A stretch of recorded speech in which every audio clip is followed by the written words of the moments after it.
Hey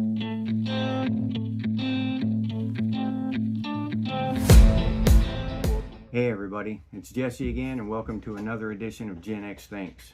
Now, Gen Xers, we've all lived crazy lives. Back in the day we were wild and free and the entire latchkey generation and stuff, but I've lived a uniquely crazy life. My parents were eccentric to say the least, and I've got some really hopefully entertaining stories. They're definitely unique. I'm gonna make a few of these videos and we'll see how y'all respond to them. If you like them, please let me know in the comments or the like button. And if you like these, I'll make more.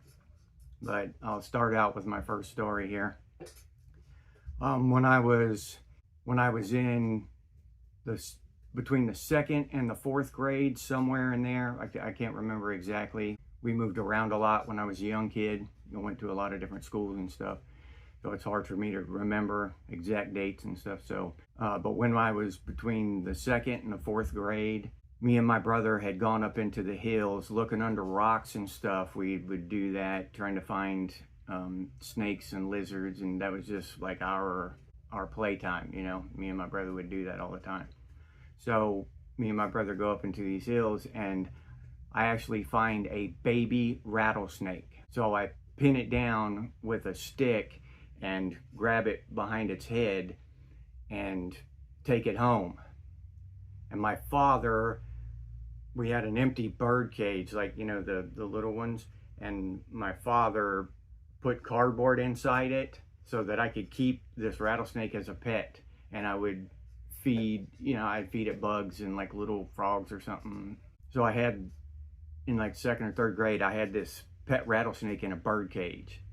And my dad had a friend who would come over, and both of my dad and his friend, they're both part Native American, American Indian. But my dad's friend, I don't remember his name, but he got it into his head that it was a Native American, like, rite of passage into manhood, that they used to let snakes bite them, like venomous snakes. So he kept bugging my dad to let my snake bite him. He wanted to stick his hand in my birdcage and let my snake bite him. So, and they would be on the porch drinking together, because he'd always come over to our house and drink with my dad and stuff. So eventually, I guess they got drunk enough or whatever that he talked my dad into it. But luckily, my dad had enough sense, I guess that's how you would put that he told the guy that let's at least go to the hospital and you can do it in the parking lot. Okay? So they're drinking and they come up with this plan to do this. So they put me in the back seat of the car. I'm riding in the back seat, no seat belt, two grown men in the front seat drinking, and I've got a poisonous viper in a birdcage sitting on my lap. I'm not joking. This is true. This actually happened. So we're going down the road with me riding like this. Now looking back, the danger of that, the probability of death in that, if there would happen to be an accident, skyrocketed with a live viper in the car with you, okay? Let alone no seat belts and alcohol involved. So we're going down the road. We get to the hospital. I remember being parked there, and my dad parked like facing the emergency room doors. I remember I could see through the windshield and see the emergency room doors when I look over the bird cage. So we get there and park and everything. So my dad reaches back and takes the cage from me and opens the door to the cage, and his friend sticks his hand in there, and my dad's like slapping the cage, trying to make the snake mad, and eventually the snake bites the guy. All right. So My dad closes the cage, hands it back to me, and then he gets out and he escorts the guy into the emergency room. So I sit out there in this back seat in this hot car. I don't remember how long. I imagine it was about 4 or 5 hours. It was a very long time out here with a rattlesnake in my lap in a hot car. And eventually my dad comes back out. Okay, and he gets in the car and he turns around and tells me that the guy was allergic to the antivenom.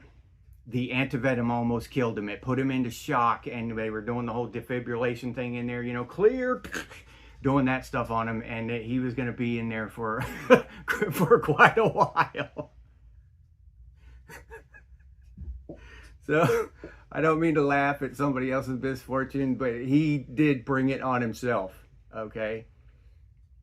And I don't ever remember seeing that guy again. I don't know if the experience was just so bad that, you know, it like ended him and my father's friendship, or maybe the guy didn't make it. I don't really remember. I don't remember hearing about it ever again. Maybe, you know, maybe my parents talked about it in another room or something, or when I was out playing, but I never heard anything about it again. I never saw the guy again. That was just it. He went into the emergency room and he disappeared, as far as I was concerned, you know, at whatever it was, 6 or 7 years old. So, and that's just one of the stories. I have more like that. They're not, I don't have infinite. I'm not, you know, I'm not making these up and writing them as I go. So I don't have a, you know, an infinite amount of these stories, but I do have quite a few. So if you like that, you know, and that you find that interesting, please let me know and I'll make more of these videos. 100% true. That I lived that happened. And that was what, about 1977 probably. When you think about how hard it was growing up, just you can think about my stories and maybe it'll make you feel better about your own life. All right, and I'll leave you there for now. I hope you enjoyed it. Thank you. Please subscribe and comment and like the video, and I'll see you on the next one.